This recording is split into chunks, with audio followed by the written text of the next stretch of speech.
Masaturin Reverend Dave Balpamoya Councilor FGNCC Mamit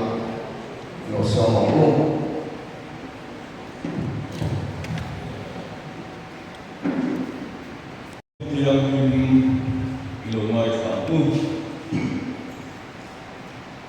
rồi sai lệ các bu bung thật trang sòng và lệ sòng và sari sai bung thật trang sòng và lệ sòng và sari bị động ai trả u in siula in the fire u kami bu ha lo ba in thil ki te hi aswal na chuda ko u sual ding hi bang ko ula thil thapi zir to u rorel fel zong ula ne chena tuar ta chu tran pui ula panei lo ta chu ro rel sak ula mei thai ta chu soi pui u e hi pathian u ani a kan pathian hian thung lui hung lama trong de to kha ro rel na fel angai na a du a ami de a ko a pu ta Bijan hai zo te ra ve ong te chung mi te ma chuan a tang thui na kan pathian hian a chak chak te a thil ti thei te lama tran na tum mot chuang lo wa chak lo zo te tam te to suin tu tiang tu chuan a mi te po alo lại soi thủy na nên là lú soi thủy na điểm pathian để tu chu kan ni a với là ko hian để kan lo khom na san thi tu tiang man hoi bok tu chu ani kan chu chu boya ro re la fel so ka tha ne mamo tu te mamo si a tu te bet kal pom ani awangin với lại hiện thực hiện chưa, ta có các mấy số rất thì nó đủ linh, cần hung mang cái bộ, thôi ta có mong chỉ đủ linh, cần mua sự dễ là chỗ mê, lớp là thực hiện linh, cần các cái cần giờ là một số c, và thiên đạo cũng đi trồng trải cũng, lớp ba các bạn thiên sư nương bờ, và thiên đô quý rô rê la fel lệ tịch ngay na chút tiền ai mi te po cài xuôi trình tu và thiên cần định chia với lại thiên MPF gồm mặt này seminar với một thắc máy này tu in cái đi học cái lỗ cái lỗ mà đi cần học tu te ai rồi trong in đi biết là mà ang kalko ate nang ini suai tu takini rum suai thela in helaya onte ko nang ba fe na ong pui te changin voila kan hun man ko tu la te arsan na ko ta ka ko ong lovin hi kai suai na ko pui ta kam sam la ma lalwa kan pathian voila kan hun man hi ko ai takin nang in tel pui le la e seminari na tum kan sen theng tu rin a tu lam se ka ho tu te ko ti chak la in ke ni ho te ko la pa tu lam se rin ka kai tu te ko e lam so ma se ta ta thei tu rin na in chan pui la voi la kan hun man pi la ba ataka kan hun man la ina atum ti to tin na ko ma ko kan tha te min ti chak sa tu rin kan nge sia laba kan pathian voi la kan hun man ni kan sa vai ta ong se ne ya alo thona kan man ral na tu rin I ko ai le chan pui na kan ti le ka kan pol ti re kan hun man su ma min ti boi thi la te ve ni na kan ti la I ro pui na min kan sa vai min mang cha la I man he da na I ta I ke se tu rin kan ti ma ro re lo che kan la pa Yesu Krista min seminar mang orang orang tak tahu dia istri orang lain ini, cuma cuma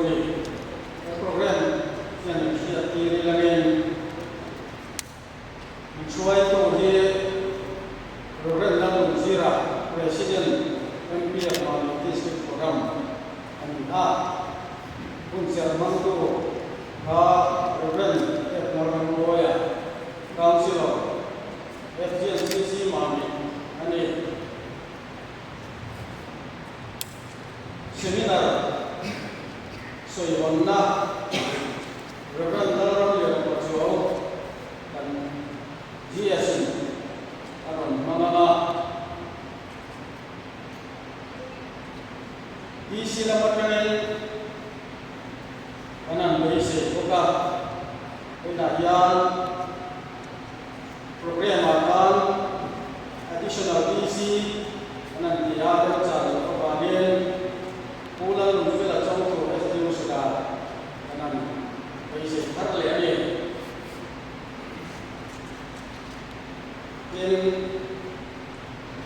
solo turin mulai dari pasal yang kan resource person turin Reverend Norman Loya bukan info member dia dengan ada dokter drone ini solo mulai dari seorang Loya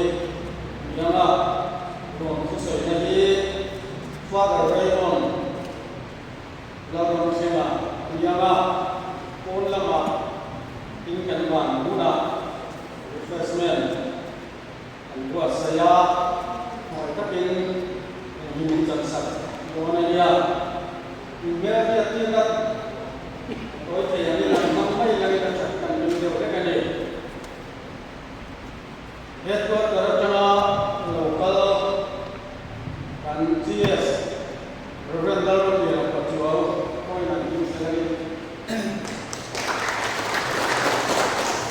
when I can resource person to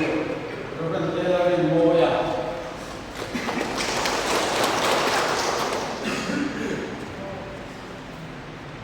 ulang ruwata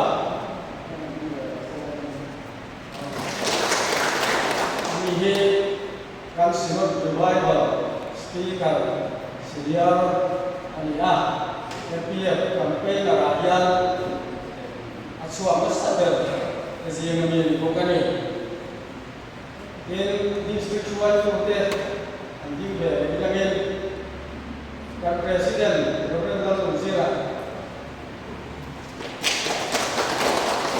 senior vice president upasinya dan kepala senior vice president Reverend dari dua alat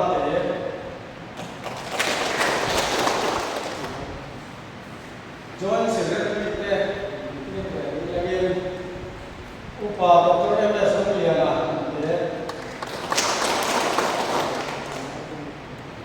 ialah sampai nama kita dimana di Profesor dan Finance Secretary upah Alamaya dan Treasurer Mulazam Boy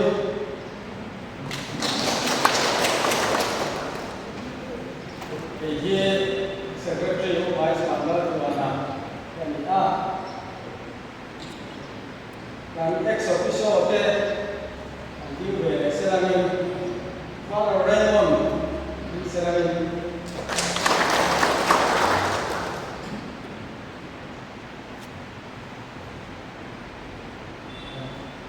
Munsam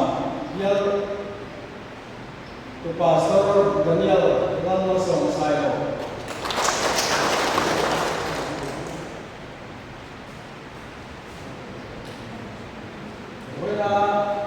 sesuai itu dia ambil balik selangin lang SDU serata ini kan sermon tu Reverend F. Norman Loya anzai yang sonten ambil balik selangin mulai dari Pacho mulai dari seorang Moy yang baru dia nghe cái lời có hay như về thì mong nghe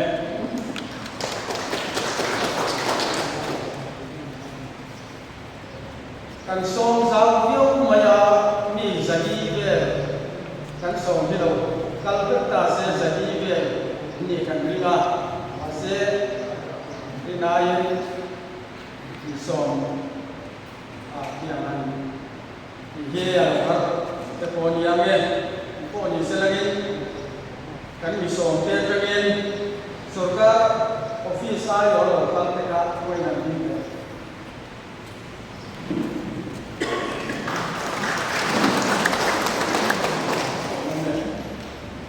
ko khalai or kal te ni ve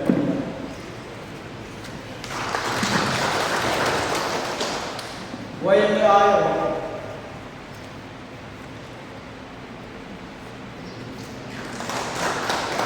MHCPI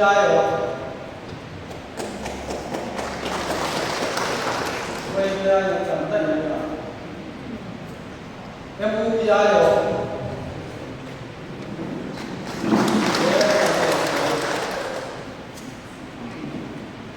political party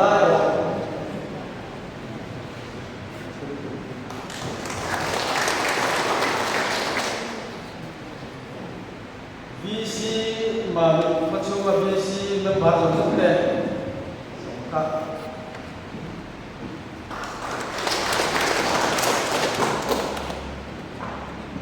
media làm anh sống cái các mà mẹ giờ phải giờ phải anh seminar sempurna untuk ring Reverend Paswau General Secretary MPF General Headquarters bersama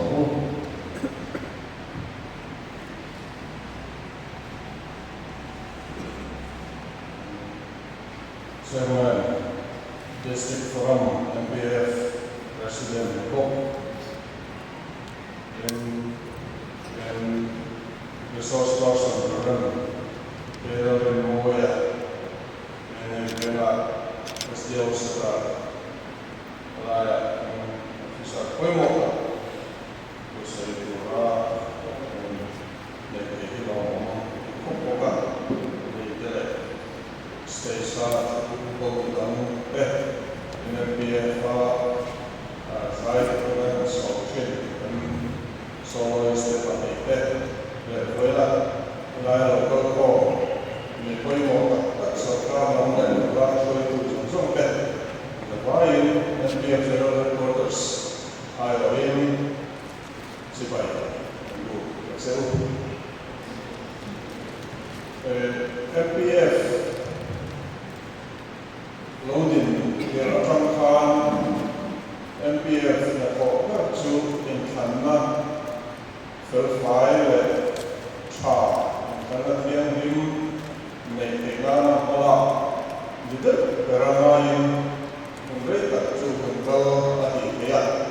Adi Nacen Kok Oma Sampai Pakum Intan Beka Dosan Le NGO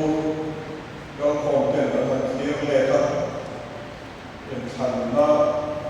Siang Lim Verfai Biasa Ingam Ada Bengkolopa Sumleng Ver Anasa Brik Rap Le Ingimon Katian Amun Anasa Aboy Kabe Din Parti IO MPF Nak Kona Pechuan Parti Hobu Desong Makan Katian Velkan Kalchuan Intan Le Kuna Chuan Sumra House Sade Ulo Chu Candidate of the number of Supangin MPF Ekop Swen Hala Ula Sumsen Dan Bina Dole Ula Khap Tu Om Chuan Den Kepoi Khap Ula Tein Chuan Sweta Ila Sutian Vel Chuan Parti Political Party Shang Tene and Tombo Le Tepo Opium Rasela Tombo Le Tepo Mendaya Anda Yang Verfai Om Tenan Mala Nasawa Kui Tak Chu MPF Atau Kenu Di Lam Tene Lama Provinsa Sulam Musai Kau Sulam Tak Oma Yang Tanda Kalau Kenu Lima Untuk Verfai Tepuca Tepo Om Provinsa Yang Dede Yang Sian Bukana Tepo Yang Lau Fin Pun Tiap Tiap sum se alo kema ikan ma kan na chawa ko review ama ro chu lam chu te ko chu kan bei ji ko ni le mai sarkar har alo piana chu sarkar cha in ver bola nei cha in sarkar ka khong cha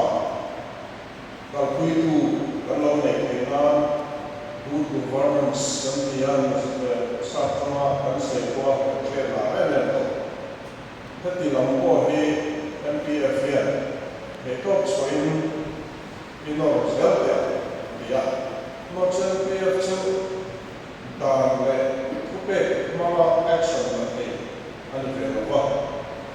chu lo chu awareness campaign ele seminar te nein kekan mi ril ruwa na khokumin ma Allah in ani karna ko chuania chumi pela ma chuan atak poin sarkar ding lai pin chu theko ko kui sarkar cha kan le ne to ko kui a chu bula chuan thuro to ko pe ke ka MPF tu zia ala chu tiang chuan ko la ko un kan sarkar ding me de alo ke de pata chief minister point office and what they are khan MPF joy to ke office ni ko kui to khai tatia un ser ke kan man kuya chu mi zui chuan ko lo ka sarkar he sarkar cha ka ni ke la ke ko so kui kan ni lo tu de se de la from the point of view chuan chief minister office chamber le chila pro point panga in remchen te party sab bi lutu na che ko lo te in sumle paila ko so austerity measures dia in remchen la ko kui tu te in quốc số sarkar thầy bi party thầy bi này học rồi với mọi người sinh hoạt thầy bi này học rồi vậy mà là thủ tịch in development su thế có cái đó có định lệ bên nó là quy thủ tịch bên sarkar mà là học là cái bên quân sa làm quan sarkar anh ấy này bên chút tiền lắm mà IT information technology của con tụ vinh của cái gần đó cái chief minister đó cái biết các cái này là đông xóa lò mong đấy vậy cái tiền quân đi mong rất rất là mong rất rất là trả cái còn cái kia là gì khá giáo dục cái bên good governance làm ấy chú mà làm rất rồi MPF providing more in the Hela district headquarters as well here in Galsco don there and the not here that no layer also MPF and the like the law having program at the like the from now no layer so so and the law the town is going to basic view of yang cuma adalah in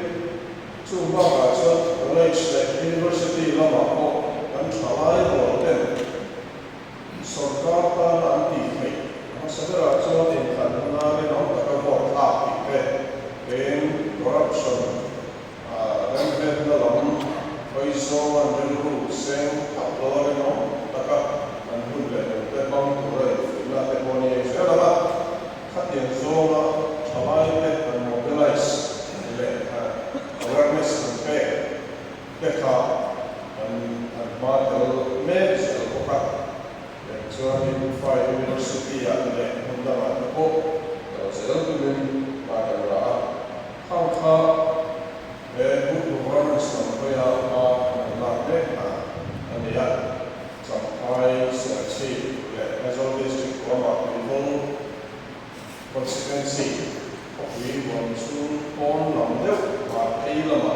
le ko so sa ko ka la no ma te again for we selu to mai ma me ba le shop kan kan dia ko he ma district MPF forum all the well now again in front of my local home at the to the lama Mizoram to rong le ram mason na tu chiếu thì mới được local home at the Universidad no me vaya in hey en resource person Ronan Gel Moe di Fiat Lama mulai satu pos itu lalu itu orang itu malu sila person lalu tu lalu ada MPF lama le sila social front dan mana dah inakal social front lama itu selalu nomor Mizoram very ada resource person ada thì cái là trong cái bộ cái phiếu mà cái para nhân bị hủy của con về bộ nó lại số các trả này đủ ra mà anh ta đã có bị hủy cái này là ra một phương nghe cái gì thì làm cái này với nó có cái một số điều kiện một cái sắp xong là sẽ có một cái gì cái provinsial suatu bahagian hari để áp theo tức là sự hôn nhân cái này thì chuyên cần xây dựng đảng của cái nước tất anh em cái là cho nó mà đang chuyên cái điều của đầu tiên là trả về cái phải là mình sẽ đón bố về lại cái này trong công ty thì nó muốn cái là đâu ra cái sự hôn nhân là có chuyện của cái lại ya pun dengan mau OKG yang mau kat zitani long bukan cerita ani boleh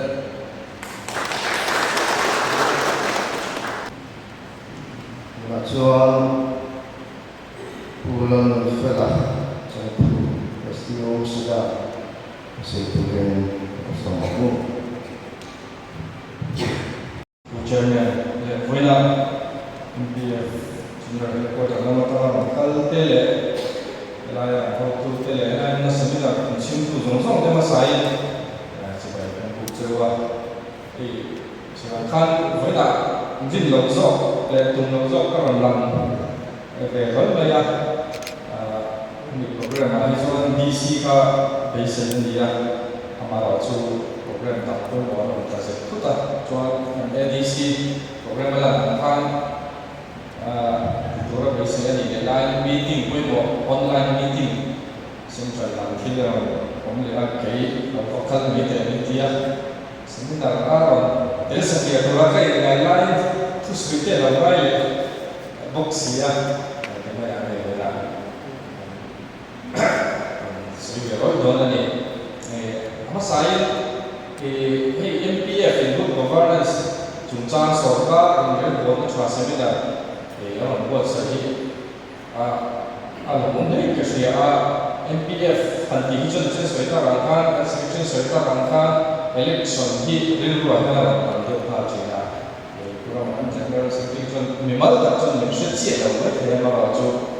election akhirnya lima hijau sambil semua orang rangkaian penting election officer, posisi adalah district akhirnya election di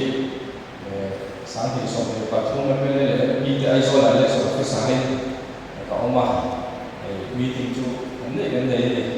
sampai VC general election teh, mahu VC general election teh, by election teh, AMC teh, local council teh, VC by election teh, masa soal tinggal tu election officer ni terkontak kah nanti lah apa sangajuan MLA MP teh. Kalau di bawah MPF itu di luar election, nanti itu kalau foto Cina, akan saya akan sungguh dua, good governance election itu loh, tapi kan han ti chho zel ni ya la ko me voi la ya ruang in sarkar lam pa ai o te ko tel kam ni lo ba ko ni se wan kal sun chun te NGO te chang te VC chang te kal cha ro ma e ki tam tak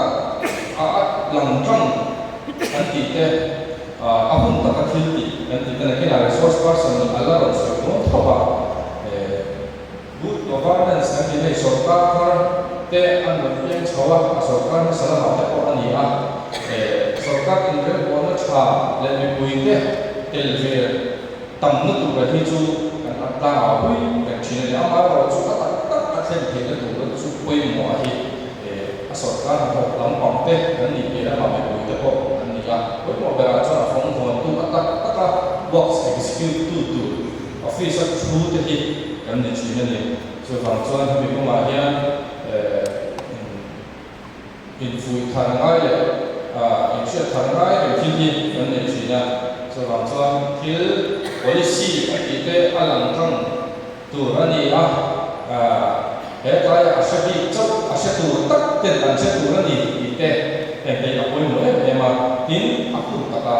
hun taka thil delay lo file delay lo an ti te chi ka poi mo abi takin te ga pe chuan time bound ne ang chi te mo emergency thin ang chi te pe hi chu a hun taka kan ten lo wa a hun la ya kan wa bo zui lo wa la anu thena thil poi tak chen te ko dam tak ong chi ne chu hang chuan chu na chu a mo phur tu zi ga kan te ni chuan kha poi mo le ni te kan sui wa tin a ol sam zo thil kal pui a the chin a ol sam zo chen ka hi chuan thil a sot kat zo ti thereng si a har sa zo thil kal kwal ultra tum te ko hi thil om ve ve he te hi ko ve chan kan so je la digital work te kan ti ko kan ne ko ve la te kan je ko wa so kan so a har sa zo la kwal zo thil ti a chon a ol sam zo ti thereng ang ti method te ko apply te kam sam te angai chi la he ti na le khai thon chun cha ka ko tun ma chuan ta in le kha in thon aba thil kan ko om lo le la ya ko fe chon mail te om to WhatsApp te om to a ma in le kha re tak thang chin ma mai lo ka ko sam te minute per second ni khat le ka thil poi mo le ai thon su ke to wa so ma chon thil ti du tak chuan all sam he to ma ni experience kan sei chin na hey election ko ka kan le ha election ata ya kan ha in ruat chin ni sarkar ko te duty tu te kan le ruat chin appointment ma ta te example le chu thil da ko ani thawa kan la in ruat ta chen kha chuan a ha copy kher mu lo chuan action da lu mi a la wang chi te ha copy ka dong ve ve ne ti tla ka chuan lam siam tum tat election kher wa ko thil na pa ni thawa chu khatia chi de ka tu na ya a genuine la nge ya ta ta kan in thon ni chon WhatsApp mo email ni te ko ko mai ma lo la mai sung sun ni chu na chi thong ko ni thil a chen chi a pe chuan school chon ti te pong dok si a koi mo la ti tu ti pong du mi la wang chi yang ko kan tong ve fo ko ni su bang chon kha ang chi de ka example ni chu all some zone le action la ko thil ni chuan ti kher ko chu na chin te bo to tin pa ti kher ko ani chi la so ka le da ko me te pe chu official ko to men te an ya kham ke khen kha ni a koi mo ni tin chu ye ro chuan mi pui te ko an koi mo mi pui te le ve na ani a governance chuan mi pui te hi kan alert la chuan mi pui antinai so ka ra chuan department functioning information thil ti dan tu khung te chu te ta te ti a ti ta hi mi pui te hian kan zum chat te ko ngai te le in thu chua kan siam te sarkar ka thu chua lo chuak te department function na thu lo chuak te ni mi pui te hian VC an te ko NGO an te ko ami ma la koi sarkar ka thu chuak mai koi mo na chang hriat te hi good governance kan hi a ti te la ni ami pui te อันสิเราว่าสกัดทุกช่วงแต่ในปีหมดจางแต่เชื่อเราว่าอันไหนสักเราว่าอันไหนจะเดียวชวนถ้าข้าสกัดอินามาอะไรก็ถูกคงตัดทับกันตีหวยไปทีนั่นเองอันที่นั้นดีพาร์ตเมนต์ของทั้งชวนที่ยังที่ยังชวนที่นั้นสัปดาห์ดีพาร์ตเมนต์เรามีการเสียเรื่องส่วนไฟล์ละการจุนจ้างโมที่ยังที่ยังชวนอินสตรัคชั่นเราเสียงตาฮัตยาหาของตัวนี้ก็ใส่เมฆลายหาอามีคุยจบแต่ละอันส่งชัดเราโมอันไหนเป็นโลกาสกัดพลังตัวนั้นที่ชวนเดลพีทีนั่นเองจู่บางชวนมีคุยลำบากคุยเละอาฟิซีอันเดียวคุยสกัดพลังตัวนั้นเละทุกช่วงกันเสียงแต่ไม่คุยหมดจางแต่เชื่อกันที่ผ่านมาอันนี้เราเรียนวิดีโอดีพาร์ตเมนต์มาตัวเราตาวิดีโอดีพาร์ตเมนต์ตัวเขาเจอตาสนใจละที่นั่นตัว rules เต้มีอย่างนี้รังเตะนั่งจุนจ้างเต้ pass รู้สึกนั่งจุนจ้างแล้วก็ instruction เต้อันนั้นเสียกันถ้าอย่างเช่นเรายก active กันที่ท่าoffice หลังของท่าบัวจะต้องตัดเต้ตัวมาที่ที่นั่นจุดอย่างเช่นจุดดีพาร์ตเมนต์นั่งอะไรตัวนี้ถ้าบางท่าน inclusiveness นี่เต้ people's participation นี่เต้ good governance ตัวคุยว่าสกัดล้ำคุยหมดวันนี้มีคุยหลังพอคุยหมดที่เขียนการสวยหลังตัวทิ้งอย่าง MPF มาหลักงานอันนี้เอาชันเดี๋ยวที่อันเป็นอินกัสเซียเอาชันเลยทดลองตัวอันนี้ครับเอาชันเลยทดลองสกัดมาทบคู่เต้เกี่ยวกับนี้น่าอะไรว่าไอ้คุยหมดเลยชัวร์ว่าตั้งนึกถึงแต่ก็เห็นน่าทำตัดที่หัวจริงเลยจู่บางส่วนอันนี้มานี้โหล่ะก็สวยจริงนะโกชนะอินมังเต้อันนี้เอามาทำตัดจู่โทรมเต้สมประคัตเต้วิสุทธิจงเต้กันเป๊ะที่นั่นกันโหดีจู่กันเต้ที่นั่นฉันจู่กันโทรฟังเกี่ยวกับจู่รีบลงตัดกันโหดีกันตีดูเลยกันดิวดีอันนี้จู่บางส่วนข้าขอลบกันเป๊ะที่ฉันก็สอนกันต่อไปอาชวนข้าหางข้าดีข้าหางกันโทรฟังข้าดีจู่บางส่วนข้าก็เรียนลงตัดกันโทรไปอันนี้เราลำโจก็ที่นั่นก็เป็นส่วนแต่มินมาบอกว่าเราเราเล่นไม่ได้แค่นี้สอนกันเองก็รู้ชัดอันนี้ที่นั่นการยังไงข้าสั่งนั้นเสียจริงจู่บางส่วนอันเราลังนะอันนี้คุยกับเราสอนกันทำกันจู่บางส่วนเอาชนะบางจีจะกดมันก็ได้บางจีจะกดมันอามาเราจู่office duty ที่บ่อยที่หกอินมันเดลีฟละตั้มนุตุเดเองก็พอที่ให้good governance ที่เรียกว่าถ้ากันนี่ที่จะตัวตามินตีบ่อยตู้กันเดลเวครับจึงก็จะ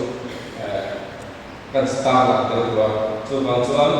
คุณอันคนดีเดียวคุณต้องกระทิงกันดีเดียวมีปุ๋ยจะได้นะหลังที่ตะกับผ่านหัวโขกเดียวเฮียเจ้าตัวชาสกัดจับเลยชาดีเสียงโดนเลยจุดเดียวตัวตั้งส่วนเวลาเปิดของเด็กขนาดนี้จากว่าสิ่งนั้น